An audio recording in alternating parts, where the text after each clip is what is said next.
Even yini lento oyishoyo? Yazi ngiyabona since uqede graduate manje sothenge imoto, you are working for the biggest electricity supplier, iEscom, uyi-engineer. Ngiyakubongisa, but lento ozibhala ku Facebook ufake ithombe zakho ze-graduation namanje ufake isithombe ukukhadila uyolanda imoto yakho. Ubhala ukuthi self-made engineer.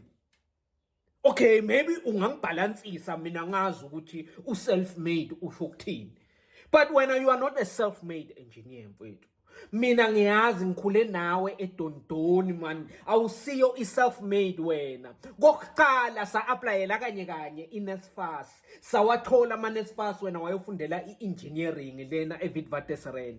But le mali owaya ngayo eVets ngelanga lokuqala i-NSFAS ethi siyakunika i-loan yokufundela ugesi, waya ngemali yabazali bakho. To be specific nje kwaba i-OLED lakho lakunika imali yomphako, lakukhapha lakubeka erinkini lathi uhambe kahle mntanami, uNkulunkulu abe nawe lela uyakhona. Wafika lapha wafunda wayimisela. Angali ukuthi vele amabhuku akho bewafundwa nguwe bobhala ama-test uphasa, but awukho grateful kubantu bebakusupporta kule journey yokuba i-engineer. Ayikho lento ekuthiwa yi-self-made, especially nje esingathi ungumuntu omnyama. No, mina ngiyazi ukuthi i-OLED lakho belingasipani belithengisa egeyithini esikolweni ukuze lithengele wena izicathulo, impahla zesikolo. Uyabona, mawufikile ubuya leVets kuvalwe izikolo, uthole kufudumele ekhaya kini, bantwana bakini basa depende kumama wakho othengisa esikolweni ama snacks ne-dog sweet. But manje wena sothi you are a self-made. No, awusi self-made. And manje wona uqeda kubekisa ukuthi uyi-self-made njengaPetrus Mtsipe. Naye lo Petrus Mtsipe indaba yakhe masingayilandelela akasiyo i-self-made, ngoba kukhona umuntu owathi hey Petrus Mpungu, ibhizinisi lakho aliqualify ukuthi lingathola le tender lena. But ngokuthi siyakubona Petrus Mtsipe une potential and ibhizinisi lakho leli business lakho lokuqala, awuthi ngikunika ithuba uziprove. Bamnika waziprove, bamnika lesi2 ijob, itender leyo waziprove, waqhubeka ngokwenza amabhizinisi bantu bamnika ithuba until he became who he is today. Hayi ukuthi naye yi-self-made. Kukhona umuntu wamvulela umnyango, kukhona umuntu owamnika ithuba wathi emfo ngiyakubona usaqala ungumtsipe usesemncane, but ake ngikunike ithuba lokuthi ukhombe ukuthi ungaqhubeka na ukuseva lelami ibhizinisi, ungisupplyele 1 2 3, bamnike opportunity. Hayi ukuthi uyi-self-made. Mina ngiyacakeka nje umuntu athi I'm a self-made teacher, I'm a self-made engineer njengobusho nje wena.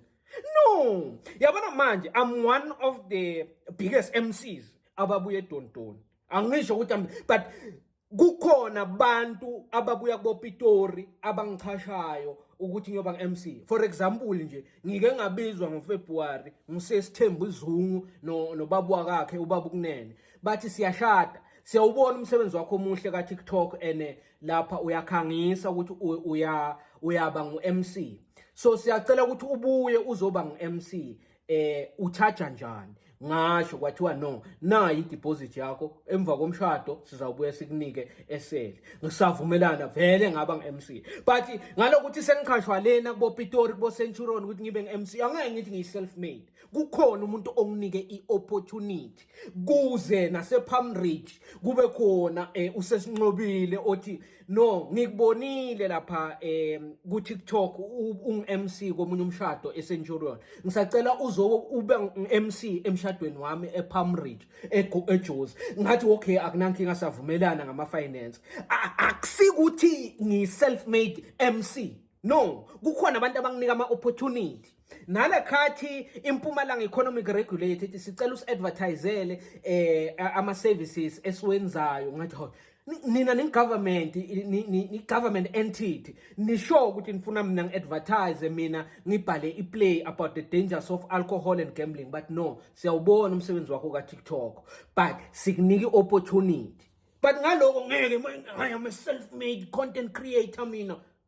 Ayikahleni yiyo phela lento yokwatisa amadlozi le bese nithi madlozi afuna niwahlabele njalo madlozi awanaki bese zinikhalela ngoba manje idlozi liyakwata phela wena uthi self made kube sazi kahle ukuthi ugogo wakho bekakubeka emthandazweni akubeka makakhuleka ngabo lwesine ukuthi ngikhulekela nomfana wami ofundela ugesi lena eJozi lapho kuyisiphithiphithi khona somandla ngicela ube naye umphephise engozini akusibo bonke bantwana abaya lena emavasithi la kufundelwa khona umsebenzi babuye baphila babuye bathola umsebenzi ngicela ungisize umzukulu wami umphephise abuye athola umsebenzi manje vele sewutholile umsebenzi manje uyathenga imoto uyakhona nawe ukuthi uphumelele empilweni uyicalele nefamily yakho but yekela ukuthi uyi self made kukhona abantu abakusizile manje